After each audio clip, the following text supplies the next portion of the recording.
Hi, I'm Isaac. I'm here to show you my personal workflow that I use for all kinds of productivity tasks. In this case, it's for when I create content like blog posts, Twitter posts, YouTube videos.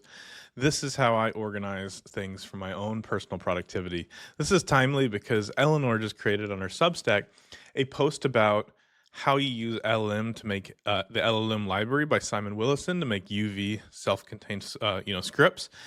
And I use that pattern quite a bit in my workflow. So here's the README. It was originally just a video annotator, and it grew. So I'm going to change the name of this repo. This is kind of a thing like this is just for me, so I don't worry about these things too much. So, but basically, I have a just file that has all my commands, and so this is an example. I use just. I'll explain what that is in a minute, and I can say just Twitter drafts, send it to a URL. It fetches the content, and then here it just dumps it in a repo for me. And so this is an older one that I created, and it just gives me three things as a starting point, three versions that I might start. It says when it was generated, what the source link is, and then things to think about. So this is nice because I just kick it off whenever I have an idea, and it sits it there, and then I can continue my thought whenever. You know, in this case, we see this here. Now, what you'll see is this printed this out. Now that it's created, please rename it with a descriptive name. I'm talking to you, LLM agent. That's the last thing the script actually creates. And that's because it's actually designed to be run by an agent. What I could do is I can now tell it just to use the command. Use the just file command to run that.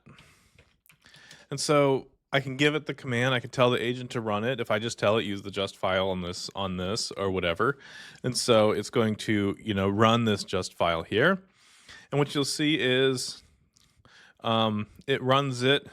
It actually gives that same message back, and it's like, oh, now I'll rename the file. And so it gives me an appropriate name with my agent. And so it does that. I've got all kinds of ones here that I've created. And so what you'll see is I've got ones for this. This is the YouTube pipeline one.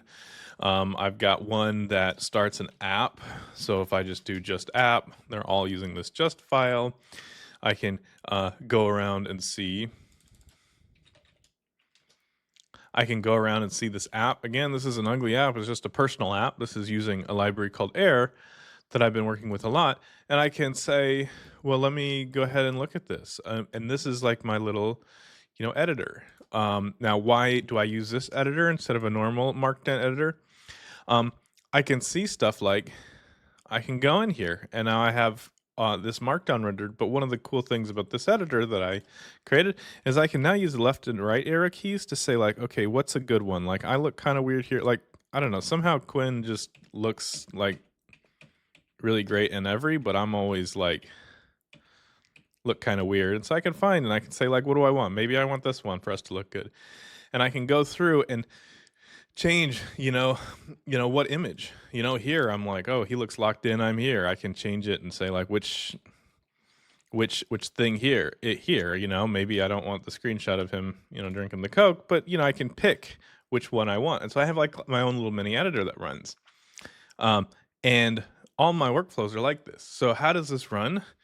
Well, every script is a small UV script. And so you can see this is runs with Python 3, the scripted dependencies. This is set up with UV. So when I run this with UV, it just works. It's completely self-contained. If I want to change how the Twitter draft works, everything I need is in this file. I can just tweak that one. Now, in a lot of times you think, okay, well, why don't I have like a library that abstracts out the fetch URL or extracts out the fact that these prompts and has like a consistent way? And the answer is that it's just a tool for me. And, a lot of times these processes are independent and I just want to go in and tweak a prompt, or I just want to be like, oh, well, I want to change how this works. I can fix one process. I can spend 2 minutes to do it. AI can help me with these. Most of these were generated in some form, mostly with AI. And so I've got all these different scripts in here that are completely self-contained. I can see this uses the YouTube DLP. This uses OpenCV Python for extracting screenshots. This is using this faster whisper to create transcripts. So I have these, all of these are self-contained scripts I can do. Now, that gets a little bit annoying, but I can then have a just file. And so what we can see is if I just run just, I can see what are all these. And this is the main entry point for me to run these scripts, but also for the LLM. And I'll show that in a second. And so the default is it just lists them all, as you can see, Twitter giraffes, etc. The app uses UV to run this. I don't have to remember how to run my local app. You can see it's running it in development mode for reloads if I'm editing stuff, the app. But I don't have to remember the fast API command. I don't have to remember, like, how do I know where my projects are? It just lists the data directory. There's just a lot of things I don't have to remember because it's all in one place. Tools, you could get like an MCP that creates tools, like a get MCP thing. Or, I can say, let's just have it create a little UV script that lists them for an organization, and have another UV script that looks at filters. So I can create these exactly as I need. And this is the entry point. This is everything my model or me needs to know in order to say, like, how do I do this? I don't have to remember the GitHub API or any of these, and I don't have to manage a bunch of MCP servers. MCP is necessary for a lot of reasons, adding these tools, but a lot of times, a UV script, a nice context is all you need. Twitter draft, again, just runs a script. Now here's a pipeline. I don't really want to just extract a transcript usually when I have a video on YouTube, I upload it to YouTube after editing it, and I want to do a lot of things. So here it downloads it with this one command. It creates a transcript with Whisper with some like frequent timestamps, which is useful for how I write, blog posts. It extracts screenshots every periodically, so I can have screenshots already taken and loaded automatically for me for that app widget that I've got to choose which one I want.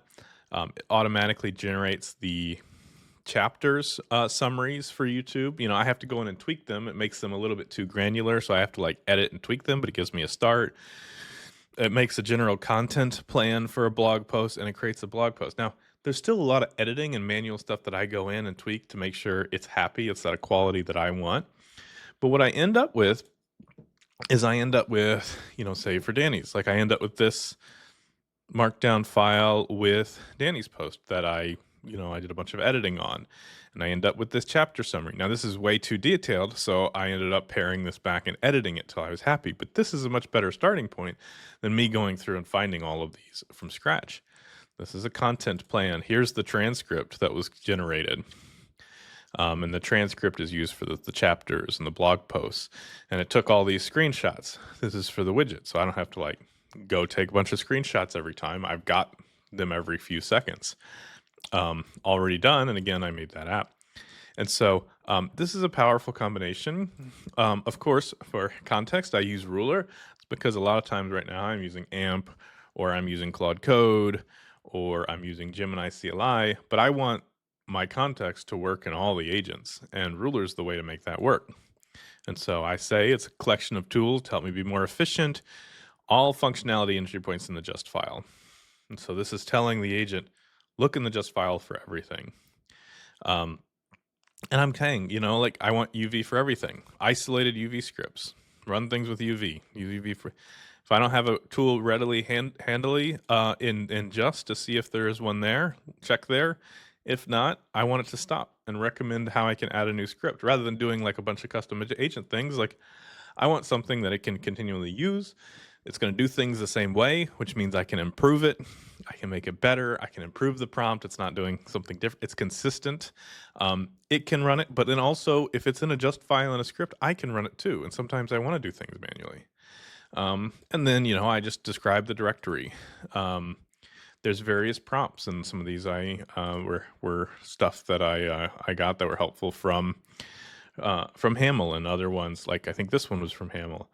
But then this one is like information about the course that's coming up. That's just my course landing page. And so, so this is kind of how I structure my project for this, and I think it's really great because While this isn't something I would give for other people to use because it's very personal to me, it's not refactored into like a really clean library. Everything are these standalone UV scripts. It's not like optimized for performance. Um, but I can very quickly in 2 or 3 minutes go in and change any prompt I want. I can very quickly add on functionality. I don't need to think about how it fits in or like how I refactored the Gemini client versus anything. It just can just make a new script, isolated script, and AI is very good at that. And so it makes it just very easy for me to like improve very specific parts of my workflow and add parts. Um, so yeah, that's how I think about things for personal tooling.